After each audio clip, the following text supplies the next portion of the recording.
যা আওয়ামী লীগ করেছে ততটুকু যদি আওয়ামী লীগকে ব্যাক দেওয়া হয় তাহলে আওয়ামী লীগ নিশ্চিহ্ন হয়ে যাবে। বাংলাদেশে আওয়ামী লীগের আর ফেরার কোনো সুযোগ নেই।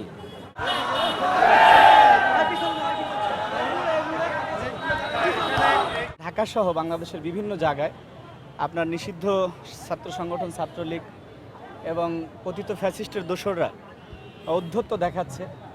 তো তাদের উদ্দেশ্যে আমরা আপাতত হাসিমুখে বলতে চাই যে দেখেন, আপনারা যে অপরাধ করেছেন, ইতিহাসের নিকৃষ্টতম, সভ্যতা বিবর্জিত, মানবতা বিবর্জিত, মানবতা বিরোধী যে অপরাধগুলো ওনারা করেছেন, সেই অপরাধের প্রতি আসে না অনেক সময় মানুষ ভুল করলে, অপরাধ করলে আপনার বিবেকবোধ জাগ্রত হয়, অনুতপ্ত হয়। সেই ধরনের কোনো কিছুই বাংলাদেশে এই পতিত ফ্যাসিস্টের দোসরদের কাছ থেকে আমরা দেখি নাই যে তারা কোনোভাবেই অনুতপ্ত না, বরং তাদের দম্ভক্তি, অহমিকা, দাম্ভিকতা এগুলি দিনে দিনে বৃদ্ধি পাচ্ছে। তা আমরা একটা আড্ডা বসলে এরকমের হাজার হাজার ছেলেপেলে হয়। আমরা এই বাংলাদেশ কখনোই চাই না যে আওয়ামী লীগের মতো আমরা দানবীয় আকার ধারণ করে কারো উপরে নির্যাতন, জুলুম এগুলি করবে। কিন্তু আওয়ামী লীগ যেটা করেছে বাংলাদেশের মানুষের উপরে, নিরাপদ সড়ক আন্দোলন, কোটা সংস্কার আন্দোলন সহ বিভিন্ন আন্দোলনে, শুধু ছাত্র না, সাধারণ শিক্ষার্থী, সাংবাদিক, শিক্ষক সবার উপর দিয়ে সেই যা আওয়ামী লীগ করেছে ঠিক ততটুকু যদি আওয়ামী লীগকে ব্যাক দেওয়া হয় তাহলে আওয়ামী লীগ নিশ্চিহ্ন হয়ে যাবে। দুই চারটা মিছিল করছেন ওনারা, এবং মিছিল করার পরে আপনার ক্যামেরাম্যান যাওয়ার আগে অথবা নিজেরা দৌড়াচ্ছে আর বলছে যে রাজপথ ছাড়ি নাই। এইগুলি আমরা আমলে নিচ্ছি না, কিন্তু আমরা বার্তা দিতে চাই যে বাংলাদেশে আওয়ামী লীগের আর ফেরার কোনো সুযোগ নেই।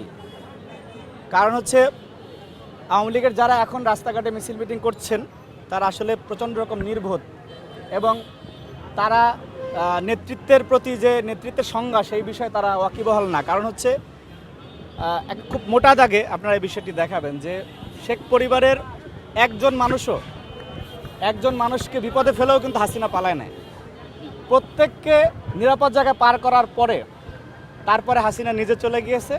আর এই নির্বোধ মানুষগুলো, যারা বিবেক বোধ নাই, যারা বুঝে না যে সে যদি আমাদেরকে ভালোই বাসতো ওই কর্মীদেরকে, তাহলে তো সে নিজে পালিয়ে 4 তারিখে এই সশস্ত্র হামলার হুমকি নির্দেশ দিত না। কর্মীদেরকে নির্দেশ দিয়ে তারপরে সে সব পালানোর পথ ঠিক করে রেখেছে। অর্থাৎ বাঘ মারতে শত্রু পাঠানো, যে বাঘ মরলেও সমস্যা নাই, শত্রু মরলেও সমস্যা নেই, সেই কাজটি হাসিনা তার কর্মীদের উপর দিয়ে করেছে। সুতরাং সেই কর্মীরা যদি না বুঝে যে ওনাদের আফা যদি ওনাদেরকে এত ভালোই বাসতো, তাহলে তো কর্মীদের বিষয়ে কিছু ভাবতো। আর এখন সে সম্পূর্ণ সেফ জোনে থেকে নিজের চেহারাটা পর্যন্ত সে ভিডিওতে দেখায় না, ভয়ে সে নির্দেশনা দিচ্ছে। আর এই বিবেকহীন কিছু নির্বোধ তারা লাফালাফি করতেছে এবং তাদের পরিবারকে তারা বিপদে ফেলাচ্ছে।